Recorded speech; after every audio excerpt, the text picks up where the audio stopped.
जबकि अकर्म अलौकिक चीज है, उसमें क्रिया होने पर भी कर्तापन के अभिमान, राग द्वेष आदि नहीं होने से और ईश्वर प्रियतर्थ समष्टि के कल्याण के लिए की हुई क्रिया होने से अकर्म इन एक्शन बन जाता है और वह संचित में जमा नहीं होता और उसका प्रारब्ध सुख दुख का फल बंधता नहीं। इसलिए यह अकर्म मोक्ष जन्म मरण से मुक्ति का साधन बन सकता है। भगवान आगे एक दूसरी अच्छी बात कहते हैं, कर्म में अकर्म देखने के माने क्या और अकर्म में कर्म देखने माने क्या। यह एक बहुत ही समझने की बात है। अकर्म में अकर्म को देखो, यह उल्टी बात दिखाई पड़ती है। कर्म में अकर्म देखने के अर्थ यह है कि स्वयं कर्म का कर्ता होने पर भी मैं कर्म का कर्ता नहीं हूँ, ऐसा भाव पैदा होना। ऐसा भाव कब पैदा हो सकता है? जब कर्म करते समय स्वयं साक्षी भाव से रहें, दृष्टा बनकर रहें, तो ही यह भाव पैदा हो सकता है। भोजन कर रहे हैं, भोजन करते समय आप समझो कि मैं भोजन नहीं कर रहा हूँ, मैं केवल साक्षी भाव से देख रहा हूँ कि शरीर को भूख लगी है और शरीर भोजन कर रहा है। मैं तो केवल साक्षी रूप से दृष्टा भाव से रहकर भोजन की क्रिया देख रहा हूँ। यह स्थिति लाना बहुत कठिन नहीं है, थोड़ा जागृत रहने की आवश्यकता है। स्वामी रामतीर्थ एक बार अमेरिका में एक रास्ते पर चलते हुए जा रहे थे। रास्ते में वह कुछ लोगों ने उनको गाली दी और मजाक उड़ाया।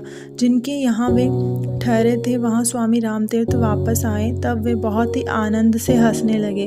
तब घर के लोग पूछने लगे कि क्या हुआ, ऐसे बिना कारण क्यों हंस रहे हो? स्वामी रामतीर्थ ने कहा, मैं बिना कारण नहीं हंस रहा हूँ। आज मैं रास्ते पर से चल रहा था, तब एक मजाक की बात हो गई। मैं रास्ते पर गुजर रहा था, तब कई लोग राम को मिले और राम को गाली दे रहे थे और उनका मजाक भी उड़ा रहे थे। घर के लोगों को तो यह बात सुनकर आश्चर्य हुआ, क्योंकि स्वामी जी की भाषा उनके समझ में नहीं आई। खुद रामतीर्थ खड़े होकर ऐसा कह रहे हैं कि कितने ही लोग राम को मिले और राम को गाली दी और राम का मजाक उड़ाया। यह कैसे? स्वामी रामतीर्थ आगे कहने लगे कि लोग राम को गाली दे रहे थे और राम का मजाक उड़ा रहे थे, जिससे राम थोड़ी देर असमंजस में पड़ गया था और राम को असमंजस में पड़ा हुआ मैं देख रहा था और राम को गाली देने वाले लोगों को भी देख रहा था। घर के लोगों ने स्वामी रामतीर्थ से पूछा कि यह बात आप क्यों और कैसे कर रहे हैं? आप होश में हैं या किसी नशे में? ने कहा कि मैं संपूर्ण होश में हूँ, किंतु आप सब लोग नशे में हैं।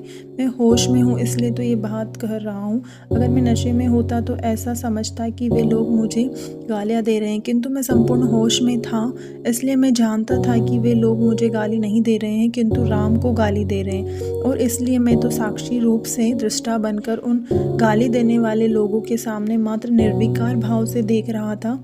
राम और मैं ये दो अलग हैं। ऐसा साक्षी भाव दृष्टा बनकर अभ्यास किया जाए तो कर्म में भी अकर्म दिखाई पड़ता है। आप भोजन कर रहे हो, तब राम भोजन कर रहा है, ऐसा आप साक्षी भाव से देखा करो। राम को भूख लगी है, राम को नींद आई है, आप साक्षी रूप से दूर खड़े रहकर साक्षी रूप से देखने की कला ही कर्म को अकर्म बना देती है। तब आदमी कर्म करते हुए भी अकर्ता बन जाता है। किंतु इससे भी बहुत कठिन बात भगवान कहते हैं कि अकर्मणि च कर्म ये पश्चित। अकर्म में कर्म देखे वह सच्चा ज्ञानी है। कुछ भी नहीं करते हुए भी कर्ता जैसा हो जाए। पहली बात समझना आसान है कि अगर साक्षी भाव हो तो कर्म होते हुए भी ऐसा न लगे कि मैं कर्म कर रहा हूँ, मात्र दृष्टा बनकर देख रहा हूँ। किंतु यह दूसरी बात थोड़ी कठिन है, जो कर्म न करता हुआ भी कर्म करता हुआ प्रतीत होता है। वास्तव में देखा जाए कि पहली बात में कहीं हुई साक्षी भाव से रहने वाली दृष्टा बनकर से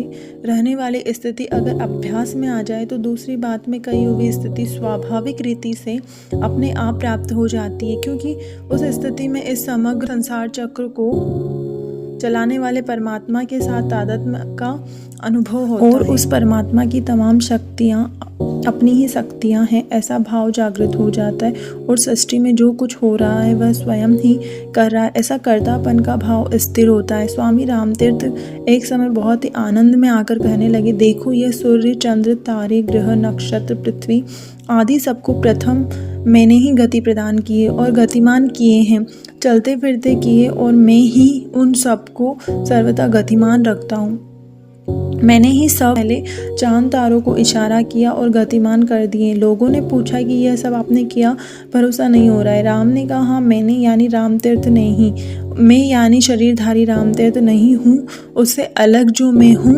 उसने।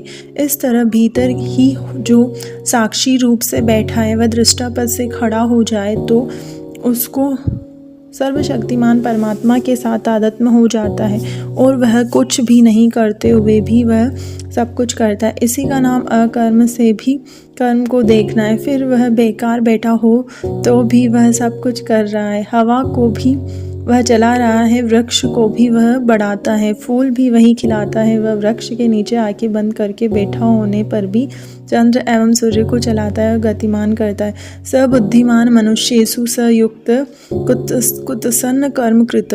वही पुरुष सब मनुष्यों में बुद्धिमान है और वही योगी संपूर्ण कर्मों को करने वाला है।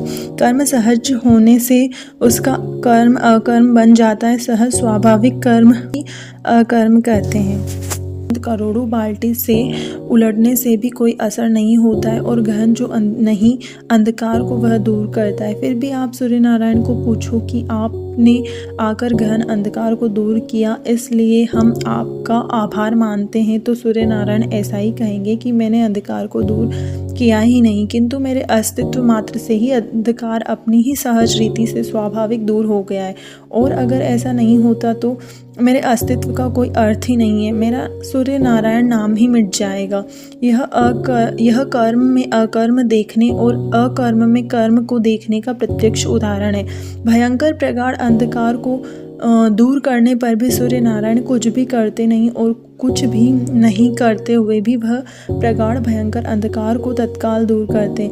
एक लट्टू टॉप खिलौना जब अपनी हाईएस्ट वेलोसिटी पर संपूर्ण रीति से घूमता है तब हम कहते हैं कि लट्टू सो रहा है, ऊँघता है। यह कर्म में अकर्म देखने का उदाहरण है। यंत्र का चक्का जोर से घूमता है तब घूमता नहीं किंतु स्थिर है ऐसा दिखता है। प्रकाश करना और अंधकार दूर करना यह तो सूर्य का सहज स्वभाव स्वधर्म है। मुर्गा प्रातःकाल में बोलता है वह उसका सहज कर्म है। इसके लिए किसी ने उसको मानपत्र अभिनंदन दिया नहीं है। किलकिल किलकिल करना चिड़ियों का सहज धर्म है। माँ की याद आना वह बच्चे का सहज धर्म है। ईश्वर का स्मरण करना वह संतों का सहज धर्म है। समष्टि के कल्याण के लिए लोक संग्रहार्थ भगवत प्रियतर्थ राग द्वेष से प्रेरित हुए बिना स्वाभाविक रीति से तमाम कर्म करना यह साधु पुरुषों का सहज धर्म है और उनके ऐसे तमाम कर्म अकर्म दशा में पहुँचे हुए हैं ऐसा समझना चाहिए। कर्म ज्ञानियों का सहज कर्म है। उपकार करने का उनका स्वभाव हो जाता है। मैं उपकार नहीं करूँगा ऐसा वह अगर कहता है तो भी वह उसके लिए असंभव है। संन्यास इसलिए परम धन्य अकर्म स्थिति है। बैठे रहो तो भी यह एक क्रिया है। बैठना क्रियापद है। केवल व्याकरण की दृष्टि से ही वह क्रिया नहीं है। सृष्टि शास्त्र में भी बैठना ही क्रिया है। कर्म न करना यह भी कर्म का ही एक प्रकार है। 24 घंटे कर्म करने में लगे रहने पर भी सूर्य किंचित भी कर्म का आचरण नहीं करता। सूर्य कर्म करने पर भी वह कर्म नहीं करता, ऐसी स्थिति का वर्णन किया। ऐसा उसका दूसरा प्रकार भी है। वह कुछ भी कोई भी कर्म नहीं करता फिर भी सारी दुनिया से काम कराता है। यह उसका दूसरा पहलू है। उसमें अपार प्रेरक शक्ति है। अकर्म की यही विचित्रता है कि अनंत कार्य के लिए आवश्यक शक्ति अकर्म में भरी हुई होती है। भाप को बंद करके रखोगे तो वह प्रचंड हो जाती है। यह बांधकर रखी हुई भाप की अनंत शक्ति पैदा होती है। भाप के इंजन बड़े बड़े रेल के डिब्बे सहज ही खेल में खींच लेती है। इस तरह कर्म और अकर्म दोनों असामान्य हैं। एक प्रकार में कर्म खुला है और अकर्मावस्था में कर्म गुप्त होता है। दूसरे में अकर्मावस्था खुली दिखती है किंतु उसकी वजह से अनंत कर्मों का व्यवहार चलता है। इस अवस्था में अकर्म में कर्म ठूस कर भरा हुआ होने पर कठिन कार्य भी पार लग जाते हैं। जिसकी ऐसी अवस्था सिद्ध हो गई है उसमें और आलसी आदमी में बहुत ही बड़ा अंतर है। सूर्य स्वयं कुछ भी हल्ला गल्ला नहीं करता किंतु उसको देखते ही चिड़िया उड़ने लगती है। किसान खेत में चले जाते हैं। जगत के किस्म किस्म के व्यवहार चालू हो जाते हैं। सूर्य केवल होता इतना ही काफ़ी है। उसके होने से अनंत काम चालू हो जाते हैं। यह अकर्मावस्था में अनंत कर्मों की प्रेरणा समाई हुई है।